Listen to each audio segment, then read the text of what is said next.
Hi everyone, welcome po muli sa ating pag-aaral ng salita ng Diyos. So lahat po ng mga nakasubaybay sa oras na ito ay wini-welcome ko po kayo. At maging sa kabuuan ng Jesus Christ Saves Global Outreach Church, Camarin Family. So wini-welcome ko rin po kayo sa ating pag-aaral ng salita ng Diyos. Purihin ang Panginoon.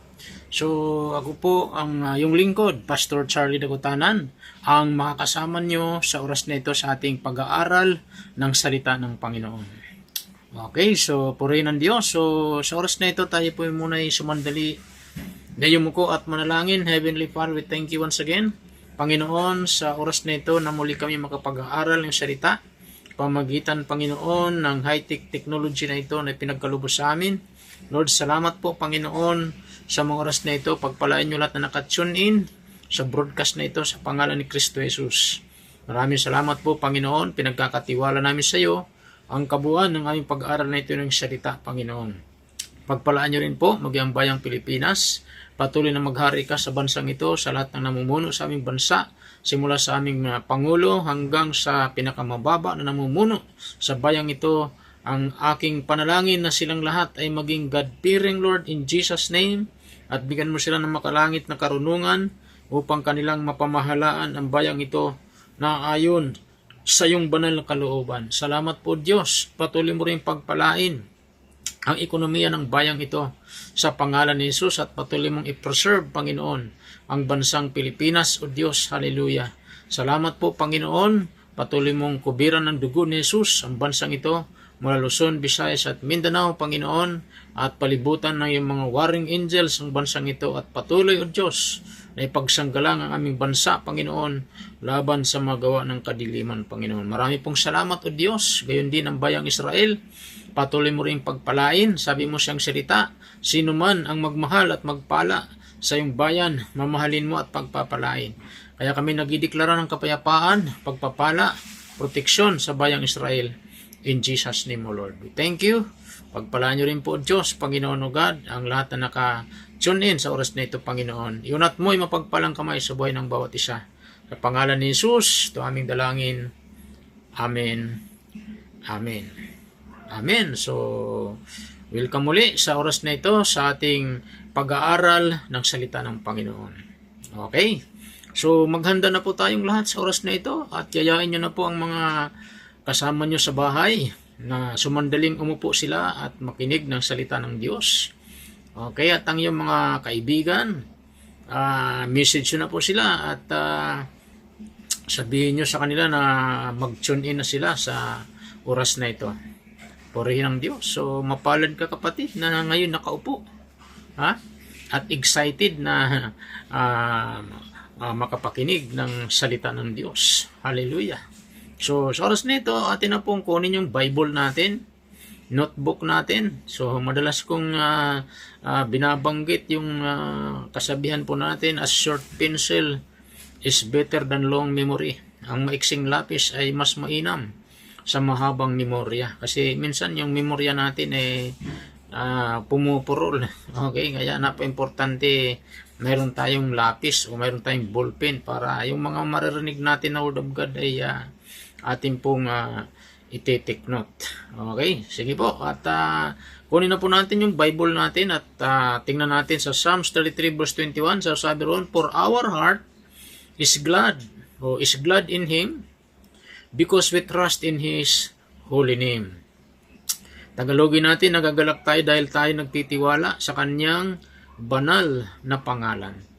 Pagpalain mo muli, Lord, ang mga salita mo na aming mapapakinggan sa oras na ito. Salamat sa kapahayagan ng salita. Holy Spirit, thank you. We acknowledge you kayong aming dakilang guro sa mga oras na ito. Purihin ko, Diyos, all honor, glory, power belongs to you in Jesus' name. Amen. Amen. Hallelujah. For our heart is glad in Him, because we trust in His holy name. So, nagagalak tayo dahil tayo nagkitiwala sa Kanyang banal na pangalan, sabi sa Tagalog. Okay? O, sa English naman, for our heart, ang ating puso. So, medyo malayo-layo ng kunti sa Tagalog. So, for our heart is glad. Ang ating puso ay masaya. So, sa Kanya, Dahil, because we trust in His holy name, dahil tayo nagtitiwala sa Kanyang banal na pangalan.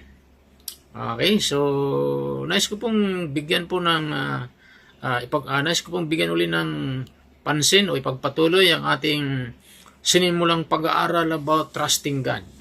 Okay, patungkol sa pagtitiwala sa Diyos. Ngayon naman po, ang ating pag-aaralan about trusting God sa pagtitiwala sa Diyos ay nais ko po na magbigay po ng acronym. Okay? So, ang ating keyword dito ay dito sa ating foundation verse is trust. Okay?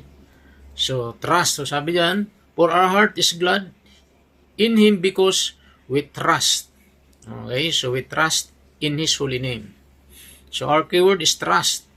So, ngayon, nais ko pong gawing acronym po yung trust. Okay? At dito sa trust, gagawa pa ako ng isang interrogative statement o may kakaroon tayo ng interrogative statement. Ng interrogative statement natin ay ano ang ebidensya na ang isang tao ay nagtitiwala sa Diyos. Okay? So, ano ang ebidensya?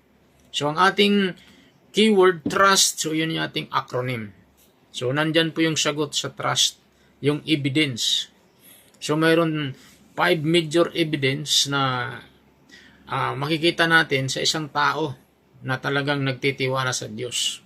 Okay? At yun po yung ating bibigyan ng acronym po, yung trust. But before that, punta muna tayo sa ating introduction. In the book of Psalms 40 verse 4, sabi po ng Bible, blessed is the man who makes the Lord his trust, who does not turn to the proud, to those who go astray after a lie. So mapalad ang tao na sa Panginoon nagtitiwala at hindi lumalapit sa mga mapagmataas o sumasamba sa mga Diyos-Diyosan. So, ano po yung sinasabi ng Panginoon dito sa mga talatang ito sa ating simpleng introduction? Okay? So, according to the Bible, ang isang tao na nagtitiwala sa Diyos, ang tawag po sa kanya, blessed. Mapalad. Kaya kapatid, kung kayo nagtitiwala sa Diyos ngayon, ang tawag sa iyo, mapalad. Tawag sa atin, mapalad. Tayo nga nagtitiwala sa Diyos. Amen? So, napa-importante po yung pagtitiwala sa Diyos. Dahil sa mundong ito, wala tayong maaasahan. Bakit? Kasi lahat ng bagay sa mundong ito mawawala. Maglalaho. Okay, siguro napanood yung ngayong latest yung matinding pagbaha sa China. Nakikita nyo yung mga magagarang sasakyan, wala. Inaanod. Ha? Hinihigop ng baha ng tubig, pati bahay, gumuguho. Try nyo po panoorin sa YouTube o sa balita yung nangyayari po sa China ngayon ng mga pagbaha. Okay? So, useless lahat. Magagarang sasakyan, magagarang bahay, mga mansyon, wala. Mawawala lahat yan. Wala tayong mapagtitiwalaan dito na matibay sa mundong ito. Mga building, pwedeng mag-collapse anytime. Siguro, makapanood nyo rin po yung digmaan ng Israel at ang Hamas. Nung gumanti po yung Israel, yung mataas na building, isang pitik lang, nagko-collapse. Okay? So, ibig sabihin, wala tayong mapagtitiwalaan dito sa mundong ito. Maging yung mga kayamanan, ari-arian, sabi ko kanina, magagarang sasakyan, wala lahat yan, mawawala lahat yan maaanod pag bumaha, kagaya ng nangyayari sa iba't ibang panig ng mundo, o kagaya na banggit ko kanina sa China, panoorin niyo po, naaanod po yung mga magagandang sasakyan. Nagkaroon ng mga tsunami sa Japan, panahon ng Undoy, siguro hindi kaila sa inyo ron, mga sasakyan lumulutang din. Yung dilubyo sa Ormoc, nung araw. Napakaraming namatay. Gumuguho yung mga bahay, mga sasakyan, inaanod lahat. So, ibig sabihin, sa mundong ito, wala tayong mapagtitiwalaan na talagang maasahan natin na matibay. Kundi ang Panginoon lang talaga. Wala nang iba. Sabi nga ng Bible, the earth, okay, ang mundong ito lilipas, maglalaho. The world, pass it away. Okay, but ang good news po, the word of God never pass away. Ang salita ng Diyos ay hindi mawawala. Ganon din po yung mga sumusunod sa Panginoon, nagtitiwala sa Panginoon. Yung may foundation verse is Book of 1 John 2:17. Yung sabi ron, the word pass it away, the lust thereof. But he that doeth the will of God abideth forever. So, sino mananatili magpakailanman? He that do it. Ano ibig sabihin, do it? Ibig sabihin, do it the will of God. Yun yung mga nagtitiwala sa Diyos. Kasi, ang isang taong walang tiwala sa Diyos, hindi niya gagawin ang kalooban ng Diyos. Okay? Kaya yung nasabi ron, he that do it the will of God, yun po ay katumbas ng mga nananampalataya sa Diyos. Kasi po, ang mga nananampalataya sa Diyos, gumagawa ng kalooban ng Diyos. Amen? So malinaw. Kaya ang tawag ng Diyos sa mga nagtitiwala sa Diyos, blessed. Amen? At maging sa ating foundation verse, may kita natin dyan, for our heart is glad in Him because we trust in His holy name. So yung mga nagtitiwala rin po sa Diyos, masaya yung puso. May masayahing puso. Pero yung mga walang tiwala sa Diyos, wala, laging malungkot. Amen? Ayan po mga katotohanan, mga magulang at mga kapatid. Okay, so Book of Psalms 56:3. Ano sabi ni Haring David? When I am afraid, I put my trust in you.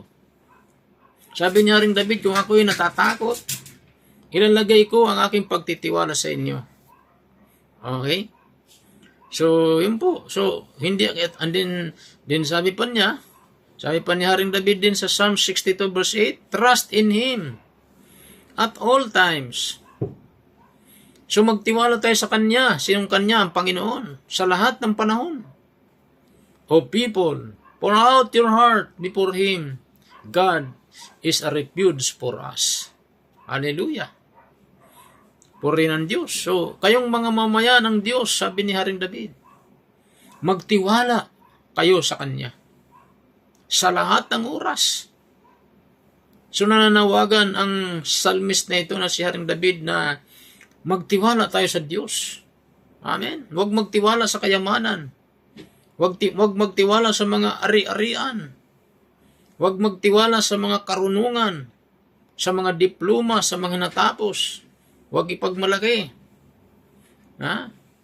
Yun yung panawagan ni Haring David, magtiwala lamang sa Diyos. Sa lahat ng oras. At sabi niya, sabihin sa Kanyang lahat ng inyong suliranin dahil Siya ang nag-iingat sa atin. So sabihin sa Kanya, sinong Kanya? Sa Panginoon. So sabihin natin sa Panginoon lahat ng ating problema, lahat ng ating suliranin. Take note, sabi nga ng Panginoon o sabi ng salita ng Diyos, Siya ang nag-iingat sa atin. Amen. So pag tayo nagtitiwala sa Diyos, nandoon yung pag-iingat ng Diyos sa atin. Sa Kanya natin ipagkatiwala, ilagak lahat-lahat sa buhay natin. Huwag sa kapwa. Okay? Huwag sa kapitbahay. Amen. Hallelujah. Kundi sa Diyos. Siya ang mag-iingat sa atin. Wala nang ibang mag-iingat sa atin, kundi ang Diyos. Amen. Sa tao, pagkatiwala mong buhay mo sa tao, maging yung mga personal na buhay mo, wala. Pagkakalat ka ng kapwa mo. Maging matalik mong kaibigan, sabi mo, napakatalik mong kaibigan, bandang dulo yan. Magkamali ka lang ng konti, wala na, sisiwalat ka na. Pagkakanulo ka na, iiwanan ka na. Okay? Pero pag sa Diyos tayo nagtiwala, kailanman, kapatid, hindi Kanya iiwan, hindi tayo iiwan, may pababayaan man ng ating Panginoon. Hindi tayo iiwan ng Diyos. Yung kaibigan natin, pwede tayong iwan. Dito sa mundo, walang totoong kaibigan sa mundo, kundi ang totoong kaibigan natin ang Diyos. Kasi minsan kahit kadikit mo na, iiwanan ka pa rin yan eh. Darating ang panahon, nagkamali ka lang ng kunti, pagkakanulo ka na yan. Amen? Kaya isa lang talaga ang dapat natin paglagakan ng buhay natin. Amen? Pagtiwalaan. Walang iba kundi ang Diyos na lumikha ng langit at lupa.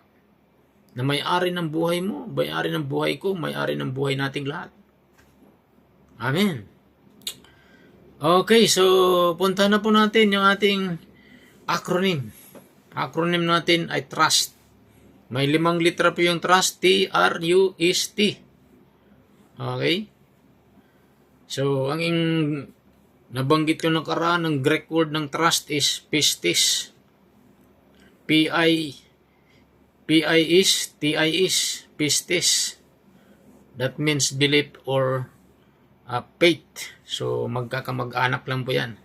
Okay, belief, faith. Pananampalataya.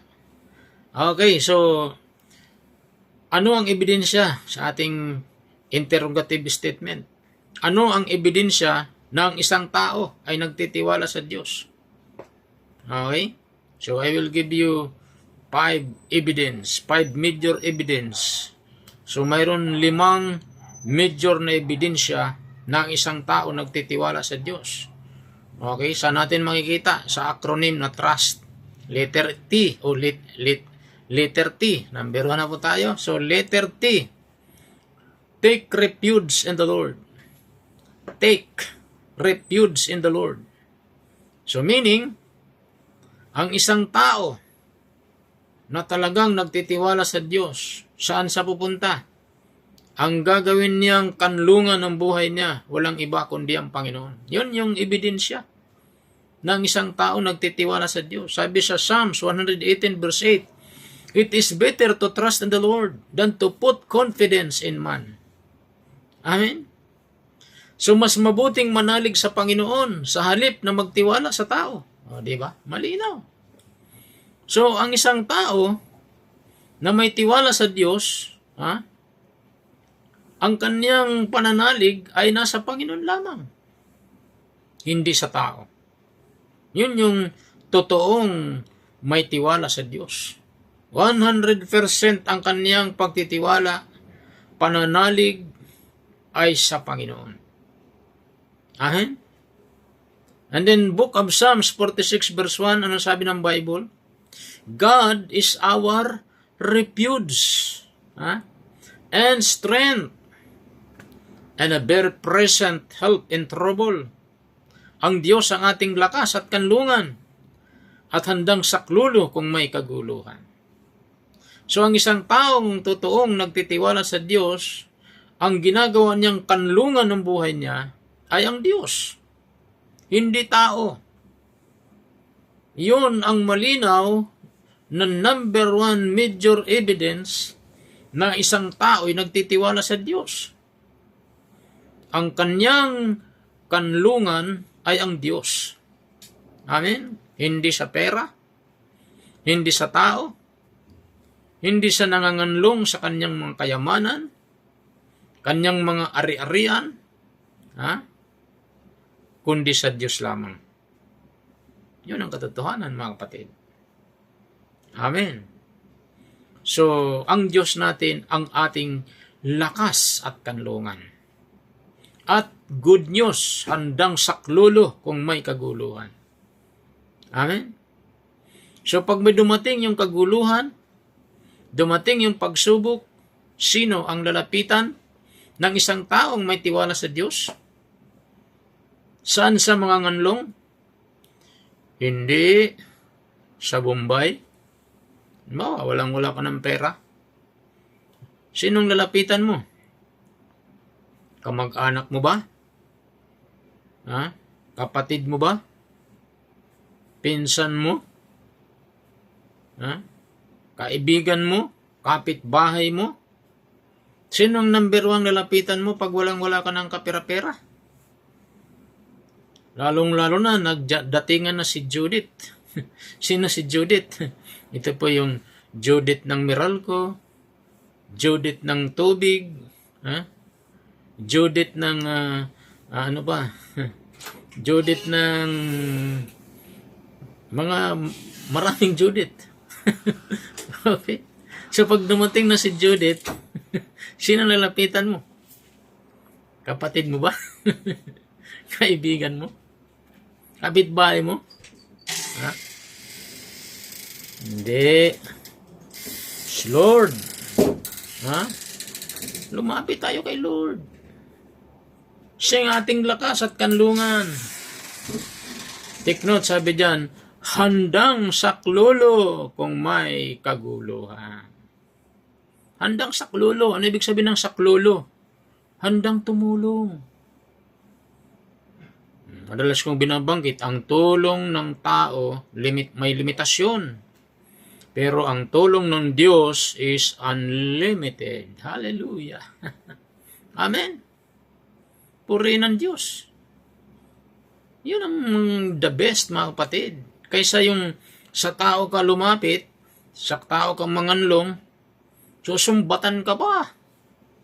Sasabihin sa'yo, nako, kung hindi ko yan pinautang, makakabayad ba ng Meralco yan? Kung hindi ko yan pinautang, makakabayad ba yan ng kanyang bill na tubig?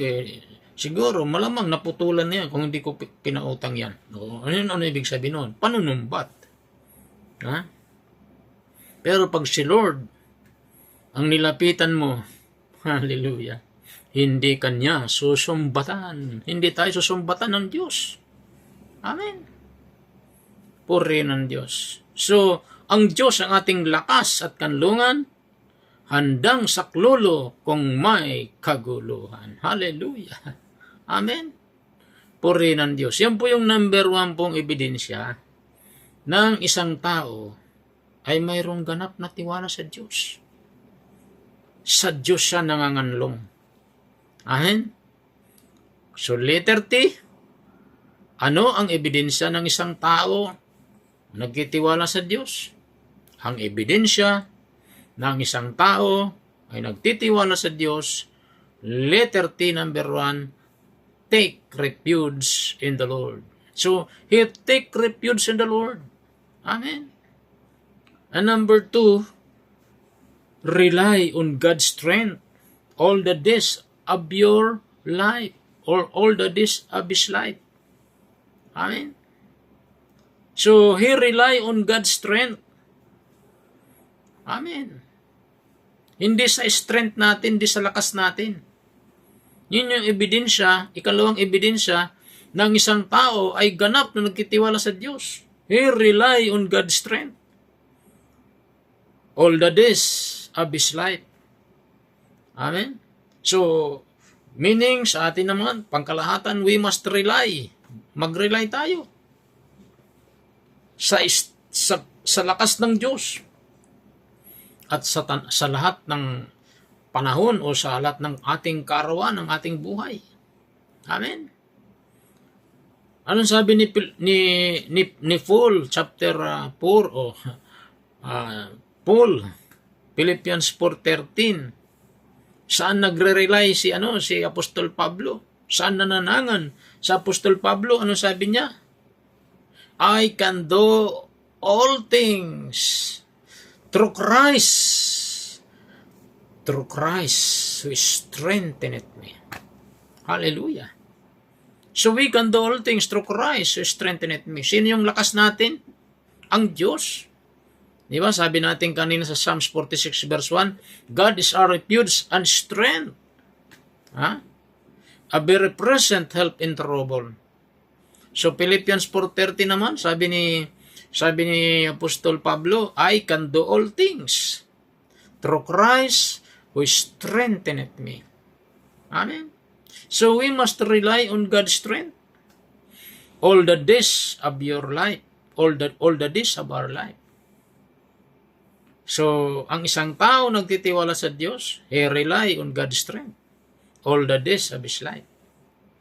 Hindi siya nagre-rely sa kanyang sariling lakas, sariling karunungan, kaalaman, katalinuhan, kundi sa Panginoon. Yun po ang pangalawang major evidence ng isang tao na nagtitiwala sa Diyos. Number 3, bilis lang po tayo, letter U. Okay, letter U, unload all your worries or anxiety and problems to the Lord and take note, understand His ways are higher than your ways. So, ano ibig sabihin yan? Kung talagang nagtitiwala tayo sa Diyos, nagtitiwala ka sa Diyos, ha? Anong gagawin natin? Pag mayroon tayong mga alalahanin, mayroon tayong mga problema sa buhay natin, ha? Dapat i-unload natin.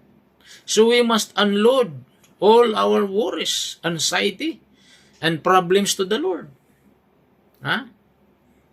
Huwag mong i-unload dyan sa kaibigan mo, hindi mo pa naman gaanong kilala, ina-unload mo na yung kaibigan, yung mga problema mo.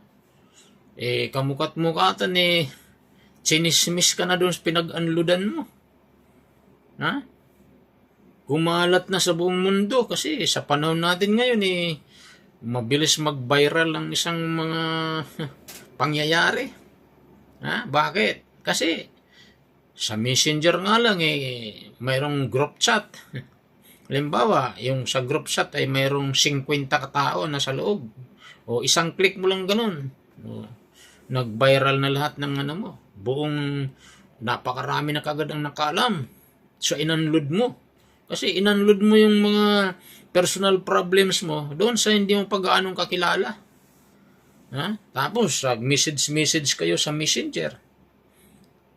Nag-text kayo. Ha?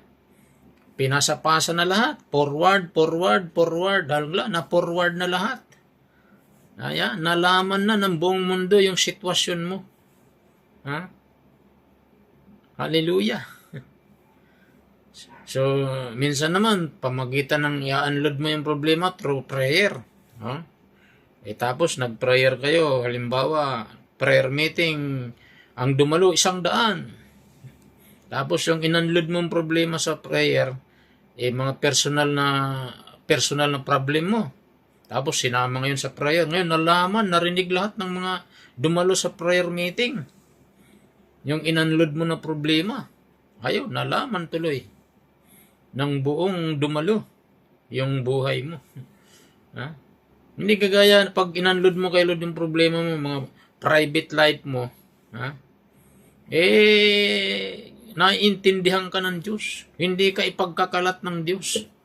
Pero pag in-unload mo yung problema mo, yung mga private life mo, nasabi yung confidential, ayan, wala nang confidential kasi umatin sa prayer meeting 100 in-unload mo, o nalaman, narinig lahat, naka-microphone pa yung nagpipray doon sa private life mo. O nalaman lahat yung situation mo.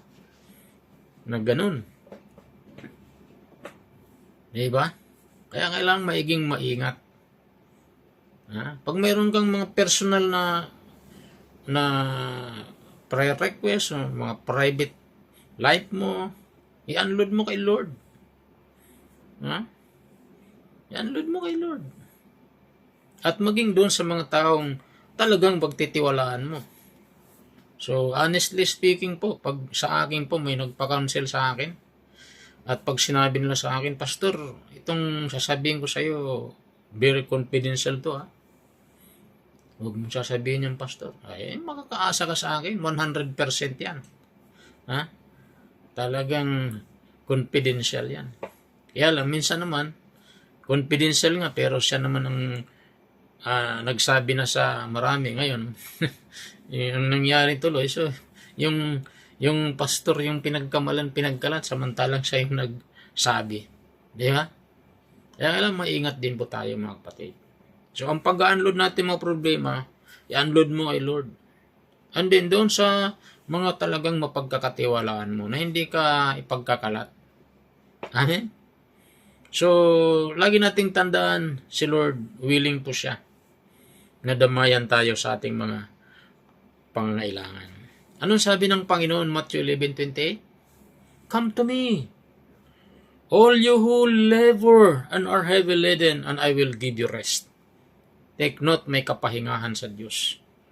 Bigat na ka na ba sa problema mo? Ano sabi ng Lord? Lumapit kayo sa akin, kayong lahat. Kayong lahat na nahihirapan at nabibigatan sa inyong pasanin.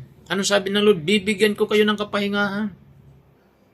Kapatid na ikaw nakikinig ngayon, nabibigatan ka na ba? Nahihirapan ka na ba sa sitwasyon mo? Mayroon ka bang matinding problema? Mayroon ka bang sakit? Tandaan mo, ang ating Panginoon.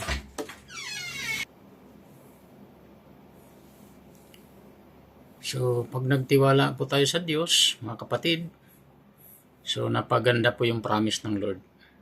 Ano man ang suliranin natin, ano man mga problema natin, lagi nating tandaan ang Diyos. Willing na willing tayong tulungan sa ating mga pangangailangan. Kaya nga sabi lang ng Panginoon, Matthew 11:28, lumapit kayo sa akin, kayong lahat na napapagal at nahihirapan, sa inyong pasanin at bibigyan kayo ng kapahingahan. Amen? So yun po mga kapatid, ang pangatlo, nakatibayan ng isang taong nagtitiwala sa Diyos, ina-unload niya ang kanyang mga alalahanin. Okay? So unload all your worries, anxiety, problems to the Lord. And take note, sabi nga ng Panginoon, and understand His ways are higher than your ways. Dapat nating maintindihan na ang pamamaraan ng Diyos ay mas mataas sa ating pamamaraan. Isaiah 55 verse 8 and 9, ano sabi ng salita ng Diyos? Sabi ni Lord mismo, for my thoughts are not your thoughts, nor are your ways my ways, says the Lord. For as the heavens are higher than the earth, so are my ways higher than your ways. And my thoughts, sabi ni Lord, than your thoughts. Amen. Ang sabi ni Yahweh, ang aking kaisipay ay hindi ninyo kaisipan, ang inyong kaparaanan ay hindi ninyo o hindi ko kaparaanan. Kung paanong ang langit ay mas mataas kaysa lupa, ang aking kaparaanan ay higit kaysa inyong kaparaanan, at ang aking kaisipan ay hindi maabot ng inyong kaisipan. So, ang kaparaanan ng Diyos, mga kapatid, ay higit sa ating kaparaanan. Amen? Kaya naman problemang dumating sa buhay natin, tandaan po natin, may kaparaanan ng Diyos. God will make a way where there seems to be no way. Alalahanin mo yung kantang God will make a way ni Don Moen. Ano sabi sa kanta ng God will make a way? God will make a way where there seems to be no way. He works in ways we cannot see. He will make away from me, He will be my guide. Hold me closely to His side, with love and strength for each new day. He will make a way, He will make a way, by a roadway in the wilderness He leads me, and rivers in the desert will I see. Galing, ano? Galing ng kanta na yun, Sarap pakinggan, mga kapatid. Amen? Maging yung mga tigang na lupa, kayang gumawa ni Lord ng, batis. Wala imposible sa Panginoon. Amen? Sabi nga, heaven and earth will fade, but His word will still remain. He will do something new today. Oh, God will make a way where there seems to be no way. He works in ways we cannot see. He will make a way for me. O, di ba? Siya yung gagawa ng kaparanan. Kaya don't you worry, kapatid. Ha? Ang kailangan natin, unload. Ha? Unload your worries, anxiety, problems to the Lord, and understand His ways are higher than your ways. Amen? So, hayaan natin si Lord. Ang siyang mga siwa sa ating mga problema. Unload natin. Wag mong dalhin yung problema mo. Hindi mo yan kaya. Pero pag inunload mo kay Lord, kayang-kaya. Kayang-kaya ni Lord dalhin anumang laki ng problema mo. Anumang laki ng problema natin. Pinasan niya sa kanyang balikat ang krus na sumisimbolo ng mga problema ng mundong ito. Mga problema ng tao. Ang pinakamatinding problema roon ay kasalanan. Amen? Dinala ng Panginoon sa krus para tayo ay hindi na po mabigatan sa ating mga suliranin. Kaya sabi ng Lord, come unto me, all ye who are heavy laden, and I will give you rest. Lumapit kayo sa akin, kayong lahat na napapagal at nabibigatan lubha, at bibigyan ko kayo ng kapahingaan.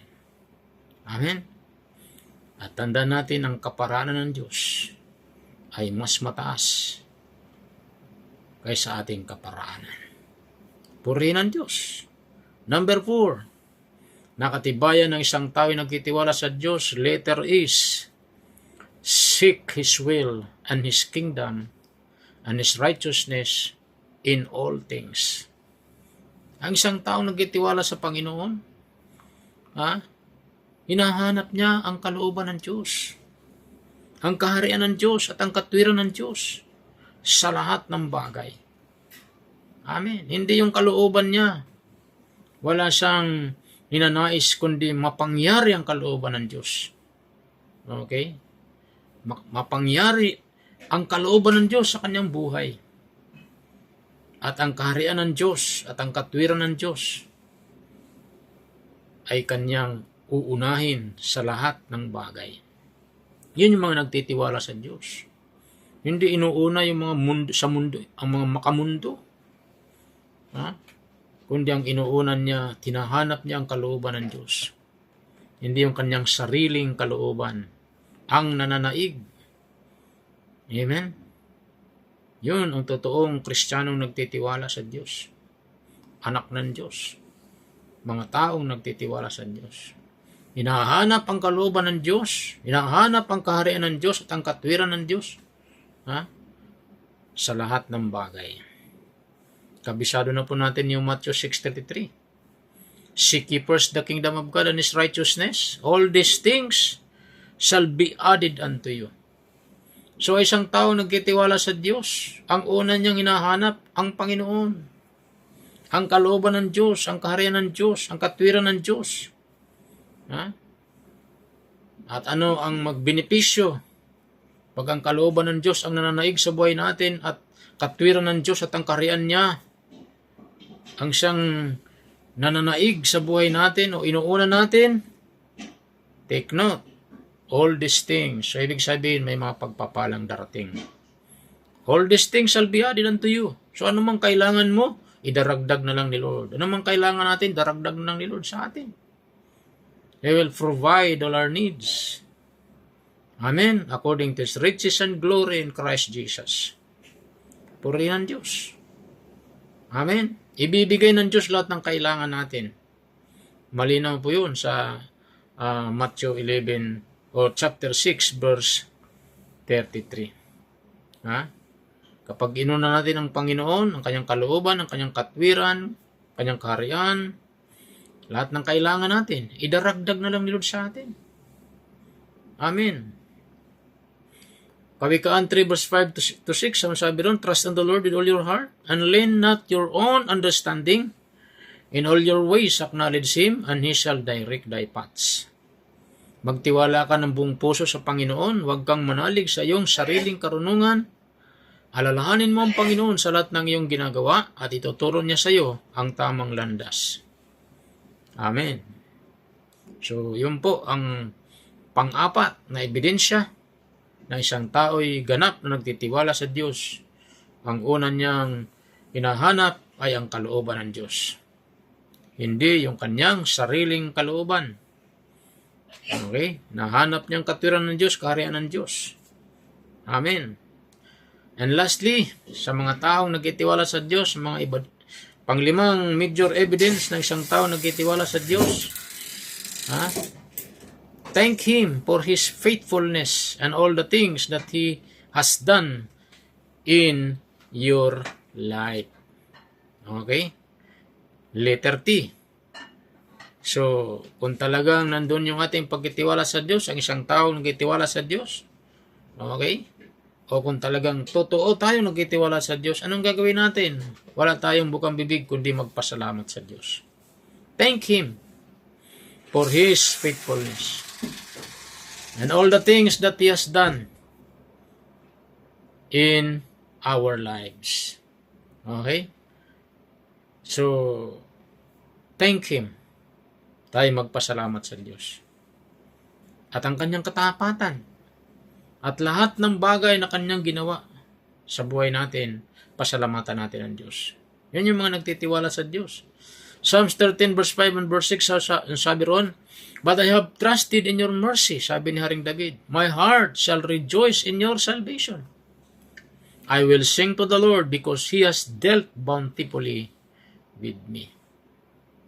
Panginoon, naniniwala po ako na mahal ninyo ako at ako'y nagagalak dahil iniligtas niyo ako. Panginoon, aawitan kita dahil sa napakabuti niyo sa akin mula pa noon. Yan yung mga nagtitiwala sa Diyos. Si Haring David, na-experience niya paano siya pinagtatanggol ni Lord. Naranasan yung kabutihan ng Diyos. Kaya sabi niya, aawitan kita dahil napakabuti niyo sa akin mula pa noon. Hindi ba?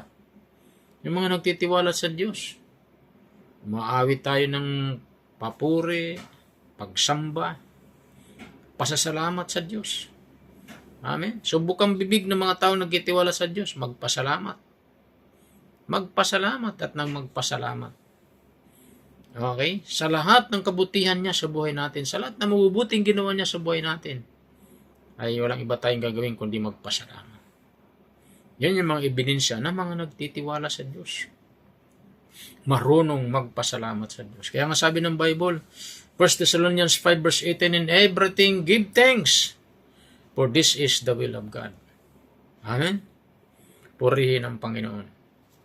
Conclusion verse, Psalms 125 verse 1, sabi ron, "Those who trust in the Lord are like Mount Zion, which can never be moved, but abides forever." Ang mga nagtitiwala sa Panginoon ay tulad ng bundok Sion, na hindi natitinag sa halip ay nanatili magpakailanman. Wow! So, makikita natin dito ang benepisyo ng mga paano hinahalin tulad yung mga nagtitiwala sa Panginoon. Yung sabi niya, kagaya ng bundok Zion, which can never be moved. Hindi siya makikilos at sabi diyan, but abides forever. So, yung mga nagtitiwala sa Diyos, kagaya ng bundok ng Zion, hindi natitinag sa halip na nananatili magpakailanman. Abides forever. Purihin ang Diyos. Amen? So, yun po, mga magulang at mga kapatid, ang mga ebidensya ng mga taong nagtitiwala sa Diyos. Sa ating short recap, ano ang ebidensya ng isang tao nagtitiwala sa Diyos? So, ang sagot natin ay nasa keyword natin na trust. Ito po yung ating acronym. Letter T. Number 1, take refuge in the Lord. Okay, Psalms 118 verse 8. Okay, so number 2, R, rely on God's strength all the days of your life. Philippians 4:13. Okay, and Psalms 46 verse 1, sa yung ating lakas at kanlungan ang Panginoon. Number 3, unload, letter U, unload all your worries, anxieties, and problems to the Lord, and understand His ways are higher than your ways. Matthew 11:28. And Isaiah 55 verse 8 and 9. And number 4, letter is, seek His will and His kingdom and His righteousness in all things. Matthew 6:33. And Proverbs 3 verse 5 to verse 6. And lastly, letter T, thank Him for His faithfulness and all the things that He has done in your life. Psalms 35 or 13 verse 5 to verse 6. Okay? And conclusion, Psalms 125 verse 1, those who trust in the Lord are like Mount Zion which can never be moved but abides forever. Ang nagtitiwala sa Panginoon ay tulad ng bundok ng Zion. Zion na hindi natitinag, sa halip ay nanatili magpakailanman. Purihin ang Diyos. So, yun po ang ating pag-aaral ngayon about trusting God. 5 major na evidence sa mga tao nagtitiwala sa Panginoon. Tayo mo ko sumandali at manalangin. Lord, thank you sa mga palaala mo, sa iyong mga salita na napakahalaga na kami ay laging nagtitiwala sa iyo. Sabi mo nga, ang aming pagtitiwala sa iyo, dapat ito ay sa lahat ng oras ang aming pagtitiwala sa iyo. In Jesus' name. Salamat po Diyos. Purihin ang pangalan. Tas lamang natin ating dalawang kamay. Sundan nating mixing panalangin na ito. Sabihin natin, Panginoong Diyos na makapangyarihan sa lahat, lumalapit ako sa iyo. Nagpapakumbaba sa iyong harapan. Humihingi ako ng tawad sa lahat ng mga nagawa kong kasalanan. Linisin niyo po ako ng banal na dugo at binubuksan ko ngayon aking puso. Tinatanggap kita, Panginoong Hesus, bilang Panginoon at sariling tagapagligtas. Isulat niyo po aking pangalan sa aklat ng buhay sa pangalan ni Hesus. Amen. Amen. Ako lang po manalangin, Lord, pagpalain niyo po lahat ng mga nakinig ng salita sa oras na ito at yung may mga pangailangan, Panginoon, pagkalob niyo pong kailangan pangailangan, pinansyal, material, emosyonal, Panginoon, sa lahat ng espiritu ng kailang buhay sa pangalan ni Jesus. Yung mga may karamdaman, pagalingin niyo po sila, iunat mo ay yung paghimala, pagpagaling kamay sa kanilang mga katawan na may nararamdaman. Salamat po Diyos, purihin ka, ikaw ang aming dakilang manggagamot. Hallelujah. Salamat po sa oras na ito, Lord. Kiniklaim mo namin, Lord, ang kasagutan mo sa mga prayers sa oras na ito. At tinatanggap namin ngayon ang mayamang pagpapala ng Ama, ng Anak at ng Espiritu Santo. Sa pangalan ni Jesus. Amen. Amen. Amen. Amen. So God bless po sa lahat. Pagpalain kayong lahat ng mga nakinig ng salita ng Diyos na hindi umalis simula hanggang sa matapos. Inyo pong pinakinggan ng Word of God. So, mapalad ka, kapatid. Okay, so, mayroon po tayong mga ilang palaala. Every Sunday po, iniimbita ko po lahat ng mga nakikinig sa broadcast na ito. So, every Sunday, 9 o'clock in the morning. Doon lamang po yan sa number 500 Hillcrest Village, Camarines Road, Caloocan City. Tapat lang po yan ng Ilibit Town Center at sa ibaba po mayroon po doon building na Sabangan Building at sa ibaba po ay may City Savings Bank. Sa third floor lang po tayo. Okay, yung ating Sunday worship service every Sunday 9 o'clock in the morning. And every Saturday mayroon po tayong panalangin po doon alas 4 ng hapon. So I invite everyone. Every Wednesday, mayroon tayong regular on Google Meet, through Google Meet na online prayer. So, every Wednesday, 8 p.m. So, tayo po ay mag-tune in. So, every Wednesday, 8 p.m. And every Thursday rin po, ang ating pong midweek service ay nagpapatuloy po sa pamagitan ng GCS, Jesus Christ Saves Global Outreach Church Camarines Family FB page. So, mag-like lang po kayo at inyo pong mapapanood ang ating regular midweek service sa pamagitan ng ating FB page ng Jesus Christ Saves Global Outreach Church Camarines Family. So, online midweek service. Amen. So, God bless po sa lahat. Bye-bye.